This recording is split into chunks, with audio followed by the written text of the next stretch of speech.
नमस्कार दोस्तों, मैं हूं आपका मित्र सर्वमित्र और द मसला में मसला यह है कि किसानों के लिए थोड़ी राहत वाली बात है। हरियाणा में जिन किसानों की नरमा और कपास की फसल बर्बाद हुई है, खराब हुई है, सफेद मक्खी और पैराविल्ट की वजह से जो ब्लैक पड़ गई, काली पड़ गई फसल, उन सभी किसानों को मुआवजा मिलेगा। चाहे उन्होंने बीमा करवा रखा है और चाहे नहीं करवा रखा, जिन भी किसानों की फसल बर्बाद हुई है उनको मुआवजा मिलेगा। ये बोल दिया गया है हरियाणा के मुख्यमंत्री मनोहर लाल खट्टर जी की ओर से और हरियाणा के कृषि मंत्री की ओर से बोल दिया गया है, और वहीं विभाग के बड़े अफसर की ओर से भी ये बोल दिया गया है। आपको पता है कि हमने 2 दिन पहले ही इस मुद्दे को उठाया था और बाकायदा एक सरकारी चिट्ठी भी हमने आपको दिखाई थी कि सरकारी बाबुओं ने कैसे कमरे में बैठकर ही सिर्फ 10% खराब फसल की रिपोर्ट भेज दी थी। वो रिपोर्ट थी बालसमंद इलाके की, आदमपुर हलके में जो बालसमंद के आसपास गांव पड़ते हैं, वहां की रिपोर्ट थी।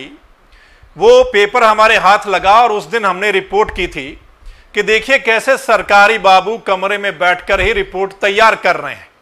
नुकसान ज्यादा हुआ है लेकिन रिपोर्ट भेज रहे हैं सिर्फ 10% नुकसान की। अब हमारे मसले उठाने के बाद जो वहां के किसान हैं वो भी इकट्ठा हुए, उन्होंने भी धरना प्रदर्शन किया, पुरजोर तरीके से आवाज उठाई, कई दूसरी जगह से भी आवाज उठाई गई।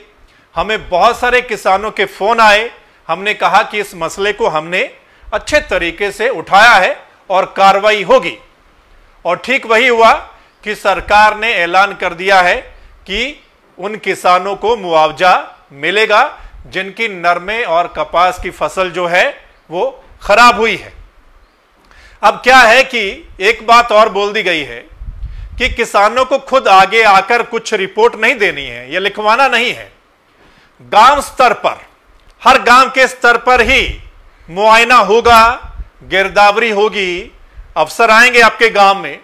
आपको क्या करना है कि जब भी कोई कर्मचारी अफसर आते हैं ऐसा मुआयना करने के लिए, तो आपको उनके साथ मिलकर सभी जो खेत हैं उनको दिखाना है कि देखिए हमारा इतना नुकसान हुआ है।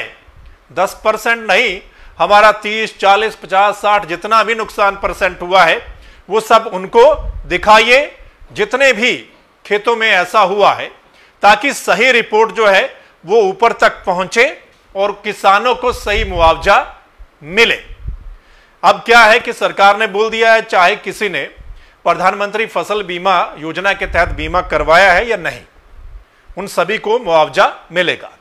जिन्होंने बीमा करवा रखा है उनका जो फसल कटाई जो एक आंकलन होता है उस समय, उसके आधार पर बीमा जो है वो दिया जाएगा, ये आप बेहतर जानते हैं। हमने उस दिन रिपोर्ट में बताया था कि हरियाणा में जिस भी इलाके में नरमा कपास होता है वहीं सभी जगह पर नुकसान हुआ है। हमें किसानों ने वीडियो भी भेजे हैं, निश्चित तौर पर बहुत ज्यादा नुकसान हुआ है। अब क्या है कि उसमें सिरसा, फतेहाबाद, हिसार, भिवानी, रेवाड़ी, महेंद्रगढ़, इस इलाके में बहुत नरमा कपास होता है। जींद के इलाके में भी, कैथल के इलाके में भी, ये वो इलाके हैं जहां पर नरमा कपास होता है।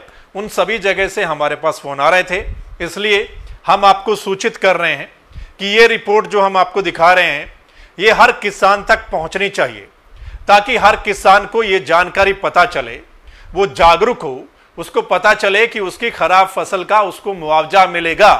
और गांव में आएंगे लोग आपकी फसल का मुआयना करने के लिए, इसलिए अच्छे से आप वहां जाकर अपनी रिपोर्ट लिखवाइए कि हमारा इतना नुकसान हुआ है, बताइए उनको, दिखाइए अपना खेत। सो दोस्तों, इस मसले पर आपकी राय क्या है?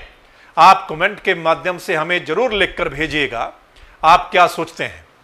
नेताओं ने बोल दिया है, कई बार होता है कि नेता लोग हवा में बातें करते हैं, लेकिन विभाग के बड़े अफसर ने भी बोल दिया है कि यह मुआवजा दिया जाएगा। अब कब मिलेगा, कितना मिलेगा, ये अभी हम नहीं कह सकते। ये पता चलेगा कि कितने % खराब की रिपोर्ट ऊपर जाती है, तभी पता चलेगा और सरकार डिसाइड करेगी कि कितना मुआवजा किसानों को दिया जाएगा। वो भी हम बताएंगे जब ये फैसला हो जाएगा। अपनी राय हमें जरूर दीजिएगा कमेंट के माध्यम से। और अगर आपको लगता है कि हम आपके सही मुद्दे उठाते हैं तो फिर आप द मसला को सपोर्ट कीजिएगा, ताकि आपके हर मुद्दे जो हैं, हर बड़ा मसला जो है, जो आम जनता के साथ जुड़ा हुआ है, किसानों के साथ जुड़ा हुआ है, वो हम आगे उठा सकें। सपोर्ट कैसे करना है नीचे डिस्क्रिप्शन में दिया गया है, लिंक दिया गया है, फोन नंबर दिया गया है, ज्यादा जानकारी के लिए पूछ सकते हैं। इस वीडियो को अगर आप द मसला के यूट्यूब चैनल पर देख रहे हैं तो इस चैनल को आपने सब्सक्राइब जरूर करना है, बेल आइकन को भी दबाना है। और अगर आप फेसबुक पेज पर देख रहे हैं तो फेसबुक पेज को लाइक करना है, ताकि जो हमारी अगली वीडियो होगी वो आप तक उसी समय पहुंच जाए। धन्यवाद, नमस्कार।